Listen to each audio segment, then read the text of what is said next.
सुप्रभात बच्चों। आज हम लोग आपका विषय भूगोल लेकर आए हैं और भूगोल का आज हम लोग चौथा अध्याय करेंगे जिसका नाम है मानचित्र। इस अध्याय में हम लोग जानेंगे कि मानचित्र और आपके सामने जो ये दिख रहा है इसे ग्लोब कहते हैं। तो ग्लोब और मानचित्र में क्या अंतर है। दूसरा हम लोग जानेंगे कि मानचित्र कितने प्रकार के होते हैं। फिर हम लोग जानेंगे मानचित्र के भाषा के बारे में, मानचित्र को भाषा के द्वारा किस तरह से उसे पढ़ा जा सकता है। फिर हम लोग रेखा चित्र, खाका, इन सब के बारे में जानकारियां हासिल करेंगे।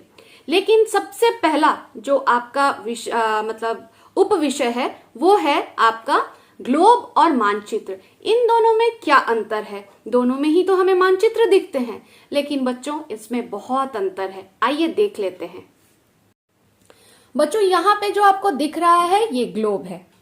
तो ग्लोब पृथ्वी के अध्ययन के लिए तो काफी उपयोगी होता है, लेकिन जब हम पृथ्वी के किसी विशेष भाग जैसे कोई देश, राज्य, जिला, गांव तथा शहर का अध्ययन करना चाहते हैं तो ग्लोब उपयोगी साबित नहीं होता है।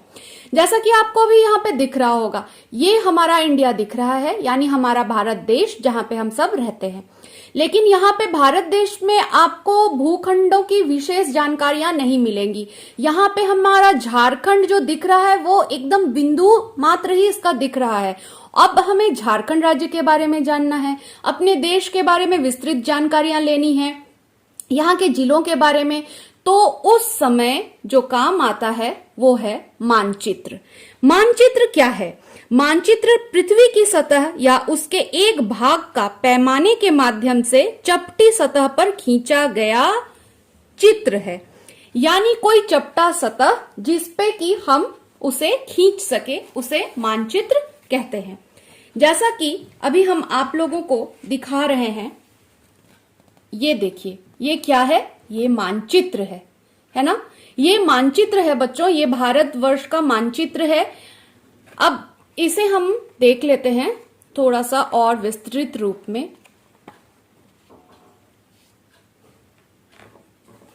ये जो आपको दिख रहा है बच्चों, ये भारत का विभिन्न जगहों में उपजाया हुआ जो क्रॉप्स है, यानी कि जो अनाज है उनका चित्र दिख रहा है आपको। तो इस तरह से जब हमें अपने देश के बारे में, अपने राज्य के बारे में, अपने जिले के बारे में जानकारियां हासिल करनी होती है तो हमें मानचित्र की आवश्यकता पड़ती है। जैसा कि आप देख रहे हैं, यह एक पेज पे बनाया गया है जो कि चपटी सतह है, और जैसा कि ग्लोब जो है वो कैसा सतह है, गोल है ना। इसको हम लोग इंग्लिश में स्फेरिकल कहेंगे। तो इस तरह के सतह में सिर्फ ग्लोब बनता है, लेकिन कोई भी चपटी सतह में हम मानचित्र बना सकते हैं। और मानचित्र बनाने के लिए भी कुछ जरूरी चीजें हैं जो हम लोग इस अध्याय में जानेंगे। लेकिन यहाँ पे एक शब्द आया है पैमाना, इसके बारे में भी हम लोग जानकारियां आगे हासिल करेंगे। बच्चों अब हम लोग सामने जो ये तस्वीर देख रहे हैं ये है झारखंड के भौतिक मानचित्र की। तो भौतिक मानचित्र क्या होता है, सबसे पहले तो ये जान ले हम लोग कि मानचित्र जो है वो 3 प्रकार के होते हैं। एक को भौतिक मानचित्र कहते हैं, इंग्लिश में जियोग्राफिकल मैप बोल सकते हैं। दूसरा जो है वो राजनीतिक मानचित्र होता है जिसे कि पॉलिटिकल मैप कहते हैं। और तीसरा जो है वो थीमेटिक मानचित्र है जिसे इंग्लिश में भी हम लोग थीमेटिक मैप के नाम से जानते हैं। इन तीनों मानचित्र जो है, 3 तरह के जो मानचित्र हैं, ये अलग क्यों हैं इसे भी जान लेंगे हम लोग। तो भौतिक मानचित्र में जैसा कि आपको दिख रहा है ये झारखंड का भौतिक मानचित्र, यहाँ पे आप अगर गौर करेंगे तो आप देखेंगे कि यहाँ पे देखिए छोटा नागपुर का पठार दिख रहा है, फिर चुटूपालू का घाट दिख रहा है, रांची का पठार दिख रहा है, देवघर की उच्च भूमि दिख रही है, गंगा घाट दिख रहा है, सिंहभूम का मैदान दिख रहा है, तो कहीं कोल्हन का उच्च भूमि दिख रहा है, कहीं सारंडा की पहाड़ियां भी दिख रही है, पाकुर की उच्च भूमि भी दिख रही है। तो बच्चों आपको कुछ समझ आया। यानी भौतिक मानचित्र क्या है, वैसे मानचित्र जहां पे प्राकृतिक आकृतियां जैसे पर्वत, पठार, मैदान, झील, नदियां, महासागर इत्यादि को दर्शाया जाता है। ऐसे मानचित्र को भौतिक मानचित्र हम लोग कहते हैं। और आप देख रहे होंगे यहाँ पे कि आपके जो भौतिक मानचित्र हैं उसको विभिन्न रंगों से दर्शाया गया है। ये जो विभिन्न रंग है बच्चों, ये विभिन्न रंग अलग अलग चीजों को दर्शाते हैं या प्रदर्शित करते हैं। जैसे हरा रंग जो है वो मैदानी क्षेत्र को, उसके बाद नीला रंग जहां जहां आपको दिख रहा है वो जल के क्षेत्र को दिखाता है। फिर पीला रंग जहां पे है वो पठारी क्षेत्र को दिखाता है। और इसके बाद लाल रंग जहां जहां है वो पर्वतीय क्षेत्र को दिखाता है। इसी तरह से बच्चों भौतिक मानचित्र के बाद यदि हम लोग राजनीतिक मानचित्र की बात कर लें तो जरा सा हम लोग देखेंगे कि राजनीतिक मानचित्र क्या होता है। ये देखिए, ये आपको सामने दिख रहा होगा राजनीतिक मानचित्र। राजनीतिक मानचित्र क्या है? इसमें राज्यों, नगरों, शहर, गांव और विश्व के विभिन्न देशों को भी, उनकी सीमाओं को हम दर्शा सकते हैं, जिसे कि राजनीतिक मानचित्र कहते हैं। जैसा कि आपको यहाँ पे अभी दिख रहा है झारखंड का राजनीतिक मानचित्र। यहाँ पे हम लोगों ने क्या दर्शाया? इस मानचित्र में अब आप देख रहे होंगे झारखंड के विभिन्न जिलों को किस तरह से दर्शाया गया है। यही है झारखंड का राजनीतिक मानचित्र, जहां पे आप अपने जिले को देख सकते हैं। राजनीतिक मानचित्र को भी आप देख रहे हैं कि अलग अलग रंगों से दर्शाया गया है। इस तरह से आप भी अपने राजनीतिक मानचित्र या भौतिक मानचित्र जो हम लोग देखें उसको आप अपनी कॉपी में बना सकते हैं। इसके बाद हम लोग बात कर लेते हैं थीमेटिक मानचित्र की। तो बच्चों यहाँ पे गौर करेंगे, ये है हमारा थीमेटिक मानचित्र। जैसा कि यहाँ पे ऊपर में लिखा हुआ है, आप लोग देख रहे होंगे, ये क्या दिखा रहा है? रेलवे नेटवर्क, यानी झारखंड का जो रेलवे का नेटवर्क है वो यहाँ पे दर्शाया गया है। तो थीमेटिक मानचित्र में जो जानकारियां हमें प्राप्त होती है वो हम लोग सड़क की बना सकते हैं, वर्षा, वन, जंगल, रेल, उद्योग, इस तरह के जो भी आपके मैप बनते हैं, उनको मानचित्र बनते हैं, उनको हम लोग थीमेटिक मानचित्र के नाम से जानते हैं। जैसा कि आप लोगों को मैं झारखंड के अलावा भारत का भी मैं आपको दिखा रही हूं, जो कि आपके किताब में दिया हुआ भी है। ये देखिए, ये क्या है? प्राकृतिक वनस्पति जो है वो भारत का यहाँ पे दिखाया गया है। ये थीमेटिक मैप है क्योंकि यहाँ पे प्राकृतिक वनस्पतियां दिखाई गई हैं। कहाँ पे उष्णकटिबंधीय जो वन है वो है, कहाँ पे पर्वतीय वन है, हाँ, कटीले वन कहाँ पे हैं। और आप देख रहे होंगे कि यहाँ पे मानचित्र के यहाँ पे भी देखिए आप, ये लिखा हुआ है कि कौन सा चिन्ह जो है वो मानचित्र के किस चीज को दर्शा रहा है, ये भी हमेशा मानचित्र में दिया हुआ रहता है। और साथ में क्या दिया हुआ रहता है बच्चों?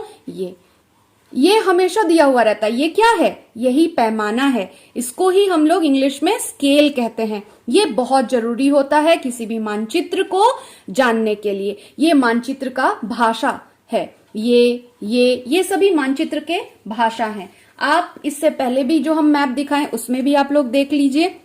यहाँ पे देखिए, ये रेलवे लाइन को दर्शा रहा है, तो ये राजधानी को दर्शा रहा है। जैसा कि यहाँ पे आपको रांची राजधानी दिख रही है, तो ये राजधानी को दर्शा रहा है। फिर ये जो काले लंबी लाइनें हैं राज्य की सीमा को दर्शा रहा है। जो हमारे राज्य की सीमा है उसको ये काला लाइन दर्शा रहा है।